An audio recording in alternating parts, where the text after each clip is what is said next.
은혜 받으실 하나님의 말씀, 빌립보서 2장 12절 말씀입니다.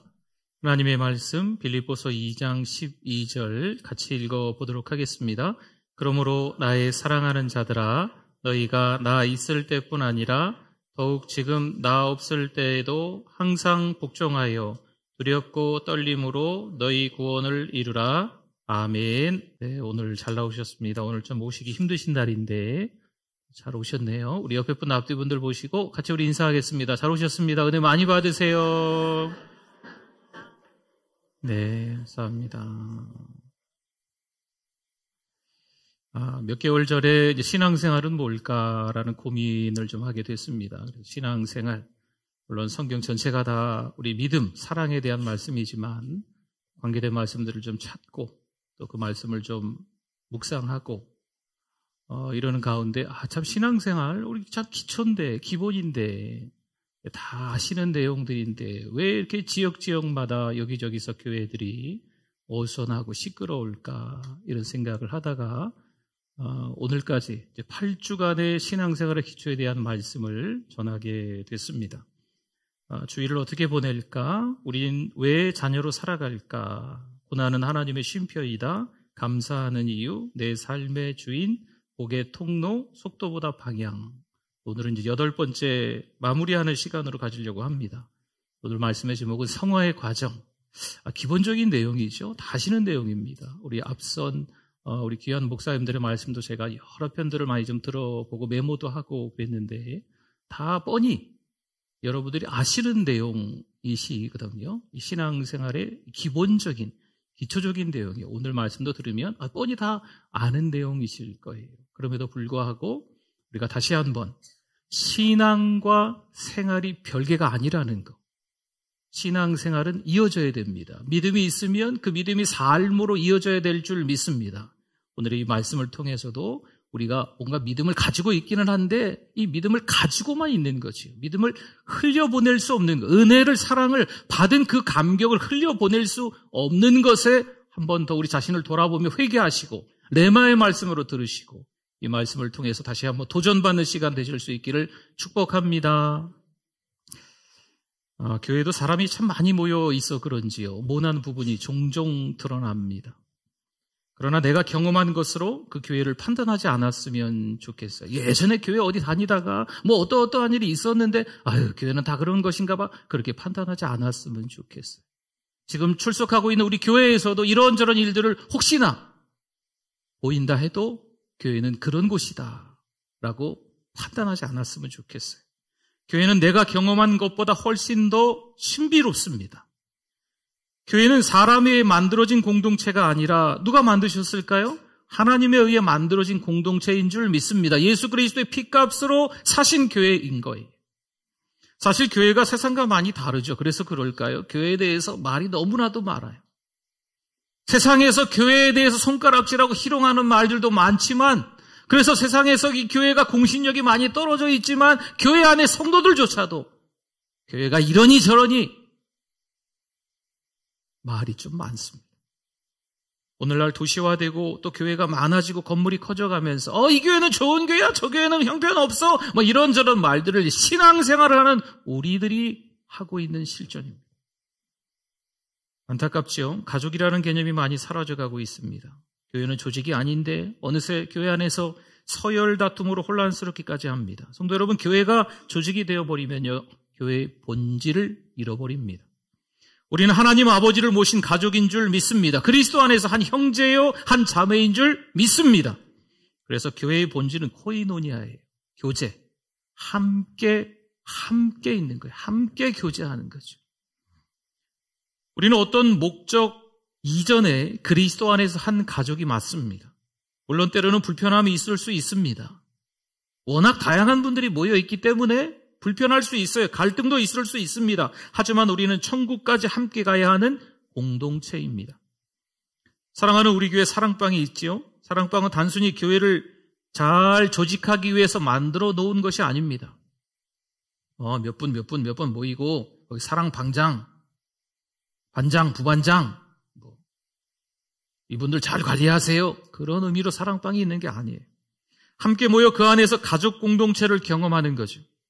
매주 우리 성도들이요, 함께 모여서 지금 사랑방들을 하세요. 요즘 코로나 이후에 지금 교회에서들 많이 하시잖아요. 여기저기서. 네. 같이 찬양하고 기도하고 은혜를 나누는 모습들이 참 교회가 좋다. 말씀에 은혜 받았다. 이런저런 이야기하면서 막 서로 기도해 주신 이런 아름다운 모습들을 보고 막 감동받고 도전받습니다. 저는. 삼성은 함께 모여서 그 은혜를 나누는 모습 너무나 아름답습니다. 좀 아쉬운 건 각 가정마다 좀 다니시면서 그 가정의 축복을 또 그 가정의 평안을 위해서 기도하는 그런 사랑방으로 좀 더 이어졌으면 좋겠어요. 여러분, 초대교회는 이것이 분명했습니다. 성전과 가정에서 함께 모였고요. 서로 연결이 되어 있습니다. 코이노니아, 함께 교제하는 거죠. 성도의 교제로 함께 이어져 있었어요.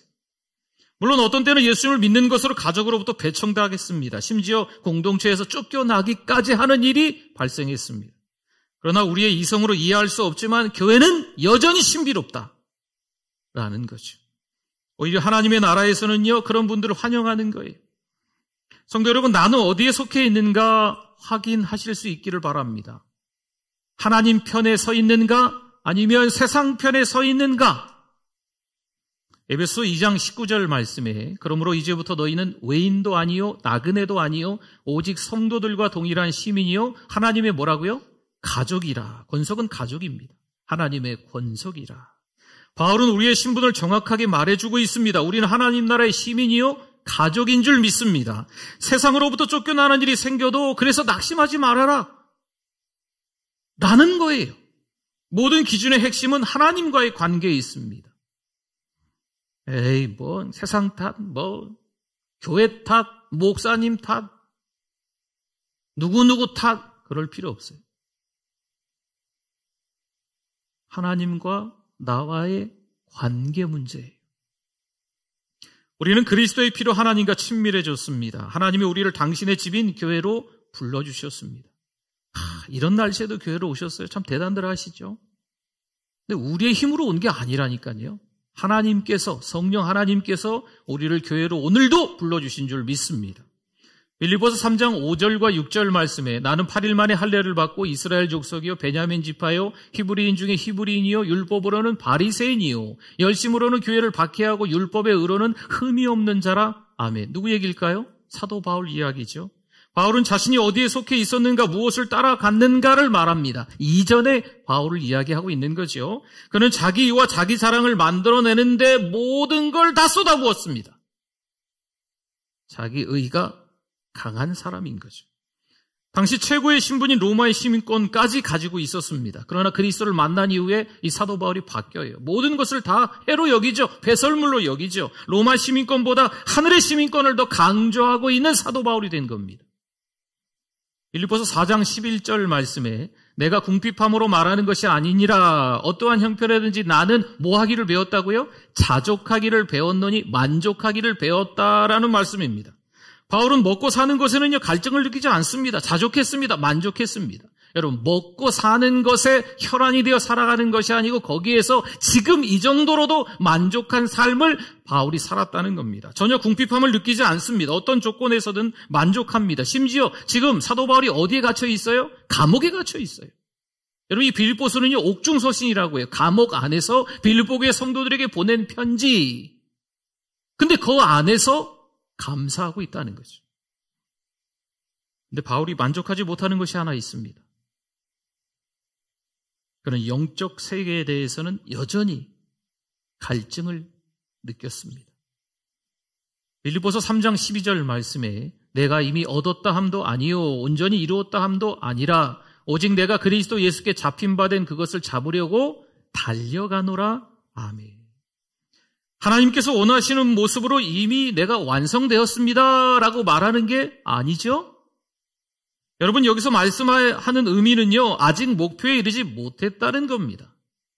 여러분, 전주에서 서울까지 한번 가볼까요? 한 천안 정도 가서 이제 서울 근방에 왔다 그만 가야지 라고 하면 안 된다는 거예요. 한 동탄 정도 왔으니까 한 20-30분 더 가면 서울이네. 이쯤 오면 됐겠지. 아닙니다. 우리 목표는 거기가 아니었어요. 목적지는 거기가 아니었어요. 내비게이션에 찍은 목적지는 거기가 아니었다는 거죠. 삶에서 가장 무서운 것은요, 성장하다가 만족하는 거예요. 적당하게 멈추는 거죠. 이 정도면 됐어. 내가 이 정도 교회 나오면 됐어. 이 정도 예배를 드리면 돼. 이 정도 성경을 읽으면, 이 정도만 기도하면 됐어. 이 정도면 됐지. 뭘 더 바라겠어, 내가. 여러분, 영적 목표를 분명하게 가지고 있지 않으면 이처럼 나태해지기 쉽습니다. 그럼 누가 봐도 신앙생활에 별거 없어 보입니다. 교회는 다니는데 별거 없어요. 예수 믿는다고 하는데 팔자 타령이나 하고, 예수 믿는다고 하는데 세상 탓이나 하고, 똑같이 세상 사람들이 하는 거 하는 그 모습으로 적당하게 신앙생활을 하고 있는 거죠. 별거 없습니다. 주일 예배 참석하는 것으로 신앙생활을 그런 대로 하고 있다고 생각합니다. 교회에서 때로는 봉사하고 아주 작은 봉사를 하죠. 또 개인적으로 큐티도 하는 거예요. 그리고 기도회에 참석도 하는 거죠. 그 때문에 자신의 신앙에는 문제가 없다고 생각합니다. 다른 사람과 비교해 보는 거죠. 저 집사님, 저 권사님 보니까 나보다 더 믿음이 별로네. 내 정도면 될 것 같아. 자신은 열심히 하고 있다라고 생각을 하고 있습니다. 자신의 신앙생활에서 문제점을 발견하지 못합니다. 신앙의 세계에 대해 궁금해하지 않습니다. 성경을 보다가 궁금증을, 의문점을 가지고 있지 않습니다. 신앙의 갈급함이 사라져버린 거지요. 이런 사람은 신앙생활에 대한 전혀 고민이 없어요. 그러나 건강한 신앙인은 자신의 영적 상태를 종종 점검합니다. 내가 지금도 성장하고 있는가? 지금 내가 목적지로 가다가 멈추어 서 있는 것은 아닌가? 때로는 위기의식까지 느껴요. 정신 차려야 되겠는데. 세상이 이렇게 몰아치는구나. 전쟁터와 같은 세상에서 믿음 지켜내는 게 정말 쉽지 않구나. 내가 더 예배드리고 내가 더 성경 읽고 기도해야 되겠구나. 내가 더 구령의 열정을 가져야 되겠구나. 이러면서 위기의식을 느껴야 되는데 이런 의식이 없는 거죠. 여러분, 겉으로 보기에 화려하고 멋있어 보이는 건물이 있다고 합시다. 그런데 자세히 보니까 부실한 면이 곳곳에 보이는 거예요. 평소에는 전혀 알 수 없겠죠. 언제 알 수 있을까요? 비가 꽤나 내리고 바람이 심하게 한번 불면 좀 드러나겠죠. 물이 새는 거예요. 창문이 안 닫히는 거죠. 부실공사는 여기저기 이렇게 좀 문제가 조금씩 드러나는 거예요. 부실한 공사인 거죠. 신앙의 세계도 같습니다. 신앙은 교회 다니는 것만으로 자라지 않습니다. 여러분, 주일에 교회 나오는 것만으로 누가 봐도 아주 화려하고 멋진 신앙생활을 하는 것처럼 잘 지어진 건물처럼 보일 수 있습니다. 성장하지 않는 신앙생활은 대가를 지불해야 되는 때가 찾아옵니다. 신앙의 힘이 필요한 순간이 와요. 언제요? 우리 인생에 비가 올 때가 있습니다. 인생에 태풍이 불 때가 있습니다. 감당이 안 될 만한 일을 겪을 때가 찾아옵니다. 그때 신앙의 힘이 발휘되어야 되겠죠? 그런데 삶의 위기가 오면 버텨내지 못합니다. 교회 백날 다녀봐야, 하나님 앞에 기도해봐야 소용없어. 별것도 없더구만. 왜 이렇게 됐을까요? 부실한 신앙생활이기 때문입니다. 신앙은 깊어져야 합니다. 아멘. 신앙은 자라가야 합니다. 아멘. 교회를 얼마나 다녔냐, 직분이 뭐냐, 무슨 훈련을 받았냐, 여러분, 이것이 그렇게 중요하지 않은 때가 찾아옵니다. 오히려 교회에 잘 출석하고 사랑방으로 모이며 양육 훈련을 통해서 영적으로 자랐냐? 여러분, 이게 중요한 거예요. 하나님을 알아가고 있느냐? 거룩한 하나님을 닮아가고 있느냐? 예수님을 닮아가고 있느냐? 사실 이게 중요한 거예요. 교회는 다양한 직업의 사람들이 모입니다. 다양한 세대의 사람들, 다양한 나이 또래의 사람들, 다양한 직업을 가진 사람들이 모입니다. 뿐만 아니라 성별도 다양합니다. 그렇게 다른 우리를 하나로 묶을 수 있는 게 있어요. 그게 뭘까요? 우리는 하나님의 가족이라는 거죠. 교회 안에 세상의 기준을 가지고 들어와 관계를 깨려해서는 안 되겠죠. 어떤 경우에 세상에서 잘 나가는 분이 있어요. 교회 안에서 또 들어와서도 인사받으려고, 대접받으려고 하는 거죠. 아닙니다.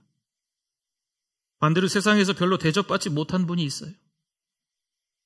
교회에 들어와서 어찌어찌해서 신앙생활 하다 보니까 어떤 직분이 생긴 거죠. 그러면은 대접을 받으려고 그래요. 인사를 받으려고 그래요. 이것도 아니죠. 우리를 하나로 연결할 수 있는 기준은 오직 예수 그리스도이신 줄 믿습니다. 교회는 세상에서 유일하고 독특한 공동체입니다. 그리스도인으로 나를 드러내는 거죠. 여러분, 그리스도인이라는 뜻이 뭘까요? 그리스도에게 속한 사람이라는 뜻입니다. 우리는 그리스도에게 속한 사람이라는 의미를 다시 풀어보면 우리는 예수 그리스도를 닮아가는 사람이라는 의미입니다. 그럼 그리스도인으로 우리를 드러낸다고 하는 것은요, 예수님을 닮아가는 사람으로 살아가야 된다는 거죠. 성경에 예수님이 어떻게 살아갔는지를 보시고 주의 깊게 잘 살펴보시고 예수님처럼 살아가려고 몸부림쳐야 된다는 거예요. 이게 그리스도인으로 우리의 삶을 드러낸다는 의미입니다. 어떠한 일이 있어도 그 정체성은 흔들리지 않아야 됩니다. 어떤 대가를 치른다 해도 붙들어야 하는 것이 바로 그것입니다. 여러분, 왜 신앙이 흔들립니까? 왜 유치한 것에 걸려 넘어질까요? 또 걸려 넘어질까요? 왜 또 걸려 넘어질까요? 왜 똑같은 것에 반복해서 그렇게 상처를 받고 섭섭한 마음이 들까요? 자신이 믿고 따르는 그리스도가 누구인지 잘 모르기 때문입니다. 그러니까 사람 보지요. 그러니까 상황 보지요. 그러니까 박수 받지 못하는 것에 대한 서운함이 막 밀려오는 거죠. 그리스도를 바로 알지 못하기 때문에. 사실 그리스도는 비밀입니다. 신앙의 세계에서 가장 높은 곳에 오르는 것과도 같습니다. 바울은 바로 그 그리스도를 알기를 갈망했습니다. 성도 여러분, 도대체 이스라엘 백성들이 타락한 이유가 뭘까요? 왜 이스라엘 백성들이 그 모양 그 꼴이 됐을까?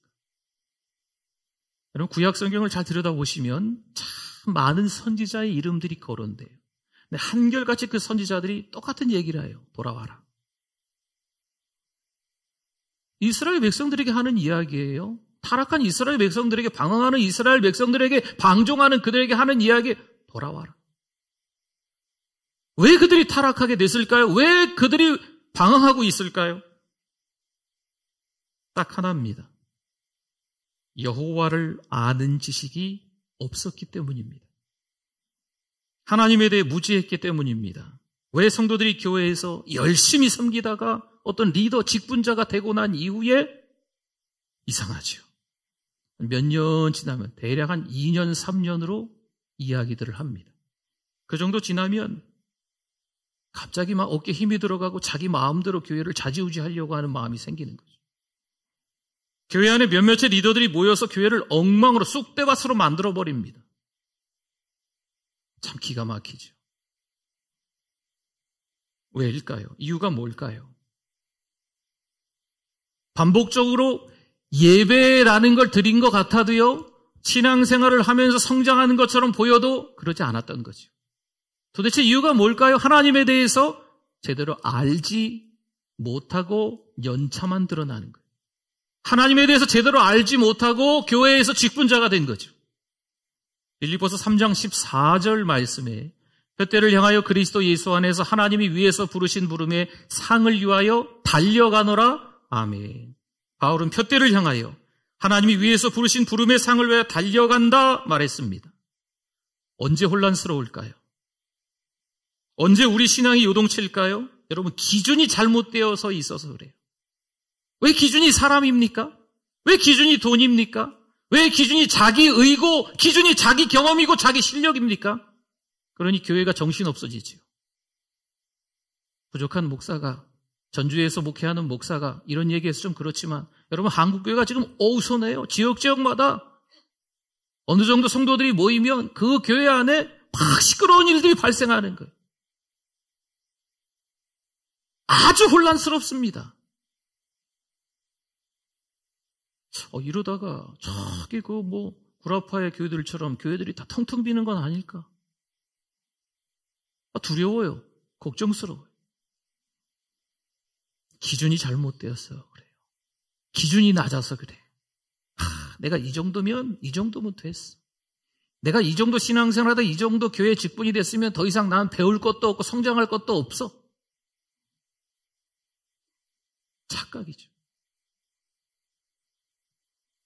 오늘처럼 주일 예배를 드린 후에 자신의 영적 상태를 점검해 보실 수 있기를 바랍니다.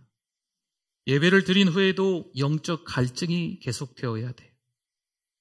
예배를 드렸는데 또 예배 드리고 싶은 거죠. 하나님의 말씀을 들었는데 또 하나님의 말씀을 읽고 싶은 거예요. 함께 기도를 했는데 또 기도하고 싶은 거죠. 더 엎드려 하나님을 찾고 싶은 마음이 간절함, 절박함으로 밀려오는 거죠. 직장에서 일하는 중에도 하나님을 갈망해야 합니다. 여러분, 교회 안에서는 이 하나님을 찾는 것처럼 보이지만 가정에 가서는 하나님을 찾지 않아요. 가정에 돌아가서 성경을 읽지 않고 기도하지 않는 거지요. 직장에 들어가서 하나님의 말씀과 상관없는 삶을, 기도하지 않는 삶을 그대로 세상 사람들처럼, 직장 동료들처럼 그대로 그 사람들이 하는 것처럼 똑같이 살아가는 우리의 모습이라면 아직도 하나님을 알지 못하는 거죠. 신앙의 연차가 있어지고 교회에서 인사받는 자리에 서게 되면요, 예배 의식에는 참여하는데 예배에 집중하지 않습니다. 무슨 말일까요?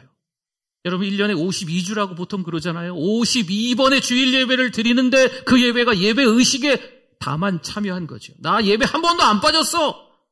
예배 의식에 참여하는 거예요. 예배에 참여하는 것은요, 그 예배를 드리면서 은혜 받는 거예요. 찬송하며 기도하며 말씀 들으며 그 갈급한 심령을 통해서 오늘 이 예배가 레마의 말씀으로 들려지고 오늘 예배가 하나의 온전히 들려지면서 내가 한 주간 동안 믿음을 어떻게 살아가야 될까 다짐하고 결단할 시간이 되는 게 예배인 겁니다. 그 예배가 아니면 예배 의식에 참여하는 거예요. 1년 52번의 예배 의식에 참여하고 10년 동안 신앙생활을 했으면 520번의 예배 의식에 그냥 단순히 참여하는 거죠. 그렇게 참여하다가 연차가 지나가니까 교회에서 어떤 직분을 얻게 되고 리더가 되는 거예요. 그러면 어떻게 될까요? 기준이 없는 사람이기 때문에, 하나님에 대해서 무지한 사람이기 때문에 자기 욕심이 드러나는 거예요. 섭섭함이 생기는 거죠. 두고 봐라. 조금만 더 애가 교회 더 높은 자리에 올라가면 목사님 가만히 두지 않겠어. 이런 어처구니 없는 일들이 일어나고 있는 현실입니다. 성도 여러분, 연말입니다.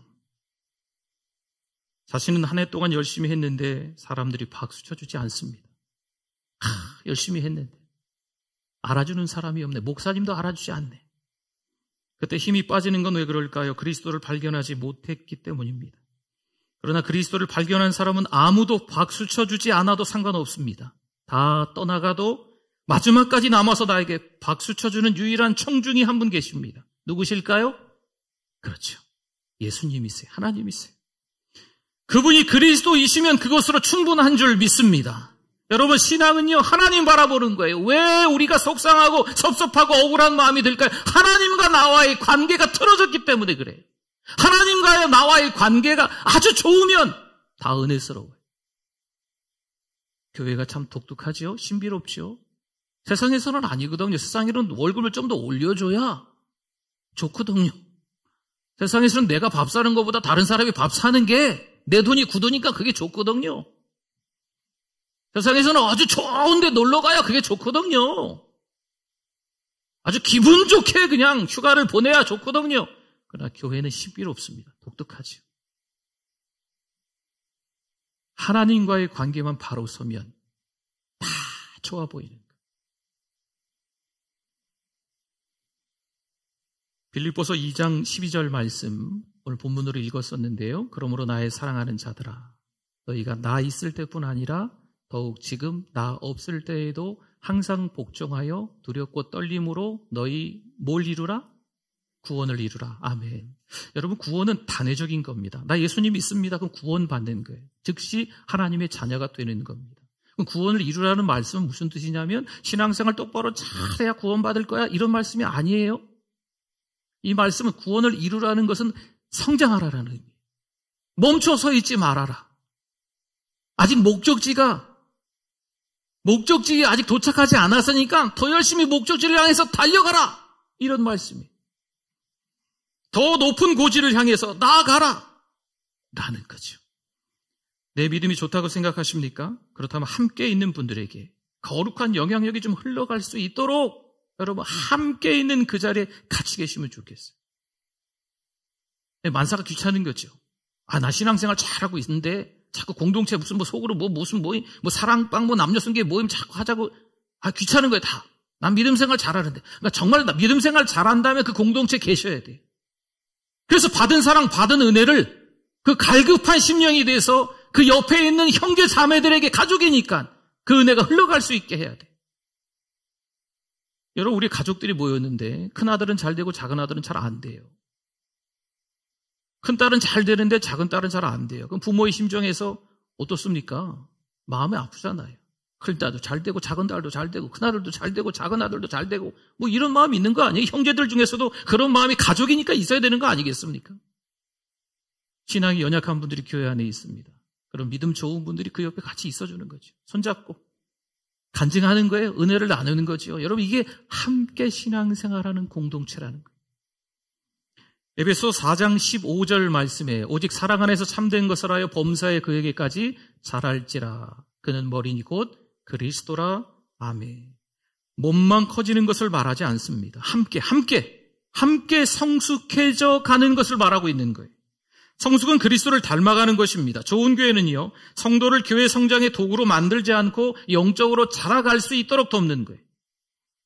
신앙생활 조금 하니까 자꾸 뭐 해라 자꾸 교회에서 저 같은 목사들이 회개해야 돼. 이제 교회 좀 왔는데 저분 뭐 하면 좀 잘하겠네. 자꾸 뭘 시키는 거죠. 아니에요.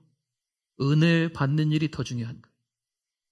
신앙이 성장하는 게 더 중요한 거예요. 영적으로 성장하지 않은 사람은 봉사하다가 시험에 듭니다. 봉사하다가 상처받기도 하고 문제를 일으키기도 합니다. 아직 신앙이 성숙해지지 않았는데 교회에서 뭘 섬기다 보니까 어떤 자리에 오르는 거죠. 신앙이 성숙하지 않은데 그러면 일꾼이 아니고 일감이 되는 거예요. 신앙이 미성숙한 상태로는 아무리 잘하고 싶어도 열매를 맺을 수 없습니다. 먼저 영적으로 자라가야 합니다. 영적으로 자라가는 우리 성도님들 다 되실 수 있기를 축원합니다. 어떻게 자라갈까요? 성도들은 서로 연결되어 자라가게 되어 있어요. 연결될 때 생명력을 얻습니다. 그런데 자기 기분 나쁘다고 교회 활동을 아무것도 하지 않는 거죠. 또는 자기 신앙이 좋다고 홀로 신앙생활 잘한다고 나 혼자만의 길을 걷겠다, 나 혼자만 신앙생활 잘하면 되겠다 생각하는 거죠. 성도 여러분, 신앙은 결코 홀로 자라지 않습니다. 그리스도의 몸 안에 있어야 자랍니다. 우리는 모두 그리스도 안에 속해 있습니다. 신앙생활은 함께해야 합니다. 함께하는 것이 때로는 거북하고 불편할 수 있겠지만 그럼에도 함께해야 될 줄 믿습니다. 이번 2023년 하반기 양육훈련이 이제 끝나갑니다. 끝났죠? 네. 이번에 수료하신 분들을 명단을 보니까 교회에서 정말 내놓으라고 열심히 막 섬기시는 분들은 거의 안 보여요. 왜 그렇죠? 수료하신 분들도 많지는 않습니다. 2024년 상반기 양육훈련에는 더 많은 분들이 참여하셨으면 좋겠어요. 나 더 이상 배울 거 없어. 착각하면 안 돼요. 이 직분에 내가 뭐 하리? 이 나이에 내가 뭐 하리? 여러분 잘못 생각하는 거예요.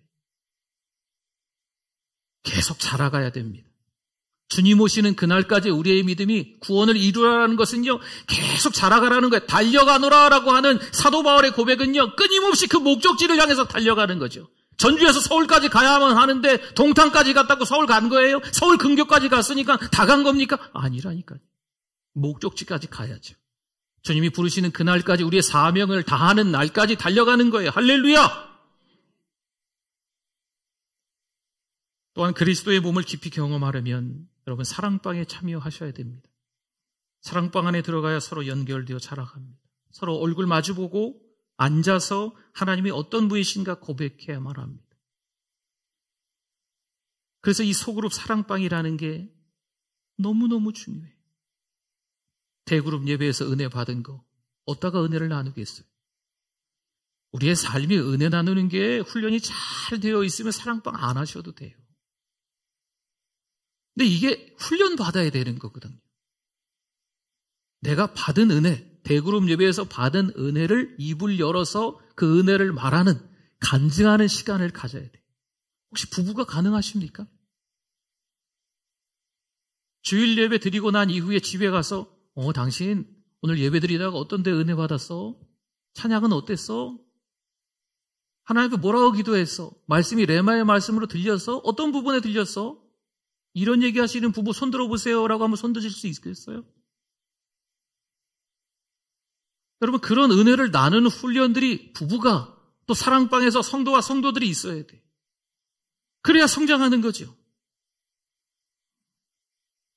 남녀 선교회 모임에도 참석해서 함께 은혜를 나누시면 좋겠어요. 우리 남성교회 모입시다. 몇 명, 겨우 손가락 꼽을 정도로 몇 명, 아니 많은데 어디 가셨어요 다? 어디로 가셨어요? 여선교회 모임한다고 몇 명 뭘 하려고 하는데 뭐 할 수가 없는 거죠.